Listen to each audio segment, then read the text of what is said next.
Hi everybody, welcome back. My name is Emily and this is Magical Moments with Em.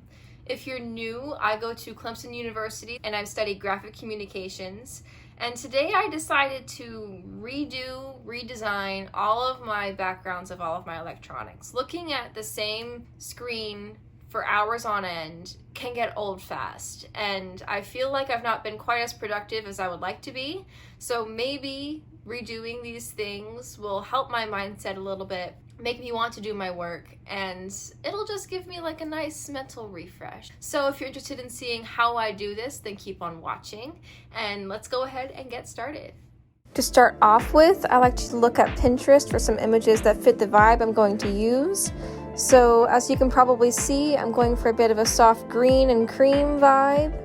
I generally pick anywhere between 15 and 30 pictures and I download them straight to my camera roll.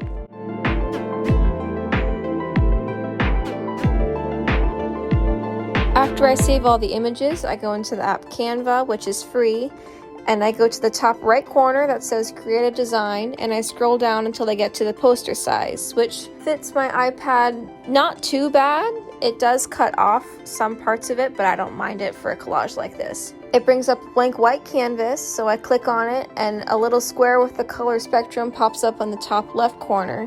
Click on that, and it gives you some color swatches to choose from, as well as the whole color wheel. So I click on the color wheel square at the top and it gives me a gradient to work with. I use the little slider to get a green that I like, and then I go into the gradient to find the right shade that fits my theme the best.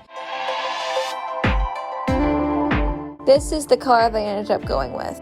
So now that the color is picked, on the left side is a group of tabs. I choose the camera roll option, which brings up all of the recent pictures I downloaded from Pinterest.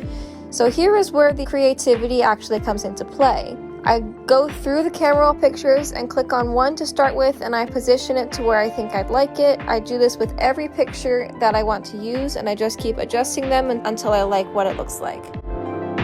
It can sometimes take a little while, but I've learned to trust the process.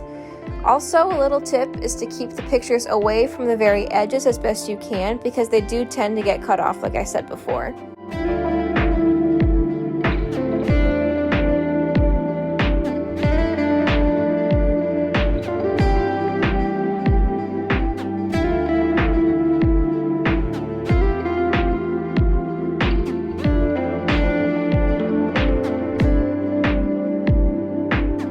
After I like what the wallpaper looks like, I click the download button on the top right corner, and then it saves straight to my camera roll. So now I'm going to make my iPhone 11 wallpaper. I like to use my iPad for this just because it makes the pictures a bit bigger and it's easier to rearrange. So in the home screen of Canva, I go up to the Create a Design button again, and this time I scroll until I see the phone wallpaper option. I use the same color as the one for my iPad background color by copying and pasting the hex code from one to the other because we're still in Canva. Then it's the same process of clicking and readjusting the images until I like how it looks. For this one, I wanted the pictures closer together so that it fills up most of the whole screen since it's on my phone, which is a much smaller screen than my iPad is. I also tried to stay away from the edges because, like my iPad, the iPhone also cuts the edges off when you set it as your wallpaper. So that's another thing to keep in mind too. If you want things to run off the edges, then by all means put them on the edge.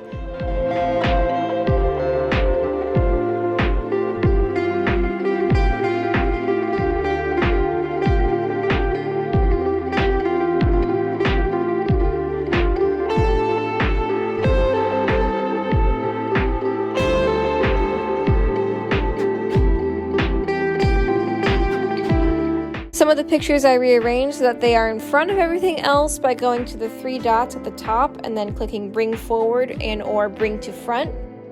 I do this a lot with quotes and words and things like that.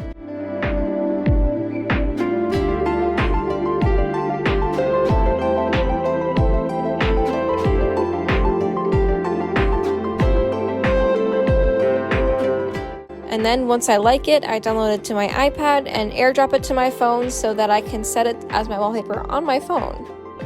So now we're going to make my MacBook wallpaper. I like to use the desktop version of Canva to make my laptop wallpapers just because it's more accurate that way. So Just like the app, I go to the top right corner and click on the desktop wallpaper to create a blank canvas.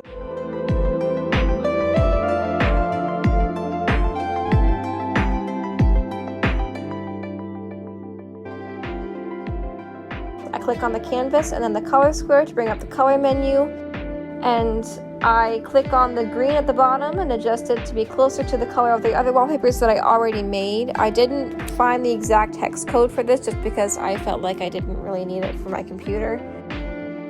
Before this part of the video, I airdropped all of the images I used for my phone and my iPad wallpapers to my computer and uploaded them to Canva using the Upload Media button on the Upload section of the sidebar. That's why all the images are already there.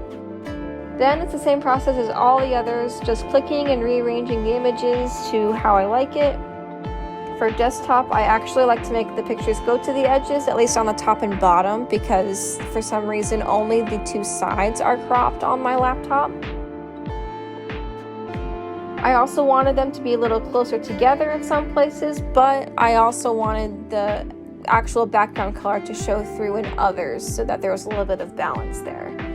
Then when I like how it looks, I go to the top right corner, click the download button, and then it's in my downloads folder on my Finder in my laptop, and then I can set it as my desktop wallpaper from there.